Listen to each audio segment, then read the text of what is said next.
everybody, this is Jeremy. Our team is We Came, We Saw As We Conquered, and our project is predicting sanitary sewer overflow events.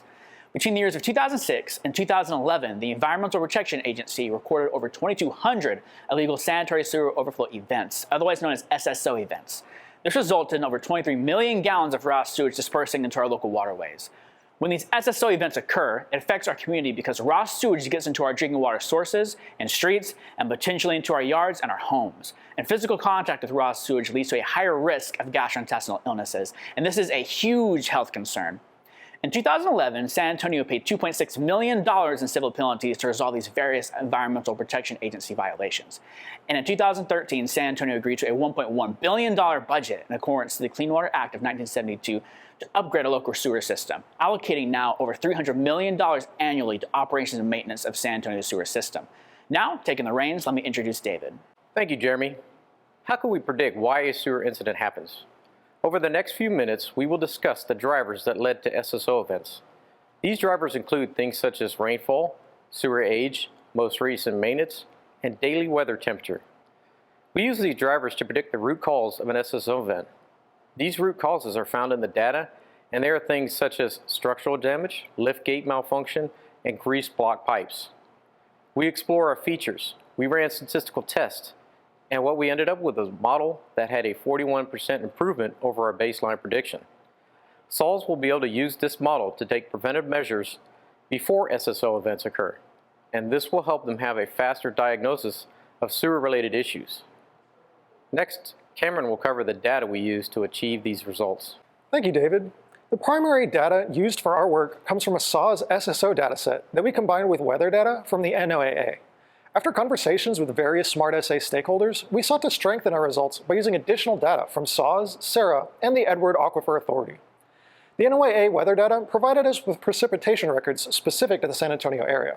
As David mentioned, rainfall was a main driver for prediction of SSO events, so this proved to be a valuable addition. We used SAWS residential consumption data to identify if there's a correlation between overall residential consumption and SSO events. According to the data we were given, there is no underlying correlation. We then explored the environmental impact using the SARA and Edwards Aquifer data provided by the SmartSA partners. The exploration resulted in useful insights that could be implemented in the future. This will be covered more in depth in our recommendations. According to the data, more than 71 million gallons of sewage has been spilled since 2009. Next, Ryan will discuss the solution that helps our community spend less on sewer upkeep and minimizes the environmental impact of SSOs. Thanks, Cameron. So how do we predict what issues a sewer is most likely to suffer? We solved this problem by creating a machine learning decision tree model that predicts the most likely root cause of a sewer overflow event.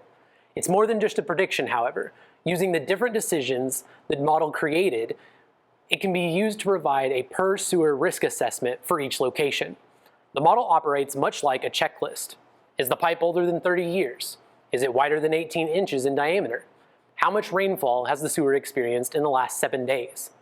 SAWS can then apply this model to sewers that haven't failed to reveal the most likely SSO event outcome for that particular sewer. They can more effectively deploy an action plan to handle each root cause. For instance, sewers that have a higher likelihood of failure due to a debris issue would have a different solution than due to a structural issue.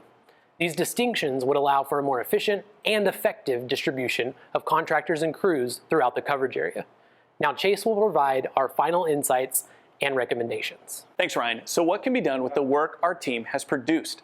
As Ryan said, SAWS can utilize our model with their sewer data to find the most at-risk sewers and prioritize the correct action to prevent overflow events before they happen.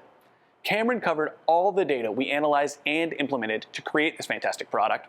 However, for a more holistic solution, we'd like to see the SmartSA partners engage a global database of addresses and zip codes. This will allow for a clean connection between the partners' data sets. David and Jeremy laid out perfectly why a project like this matters. Let's avoid possible future litigation and uncertain outcomes from SSO events while increasing community accessibility. The best part is our solution can assist in this effort for minimal cost. And to quote SAWS directly, it represents a positive and meaningful investment in our city's infrastructure. We invite you to explore a slice of the data using the link on this slide. You'll be taken to a Tableau dashboard where you can interact with various aspects of the SSO events throughout the city. Want to know what SSO events happened in your district? Head over there and you can find out. From all of us, thank you for your time, and let us know if you have any questions.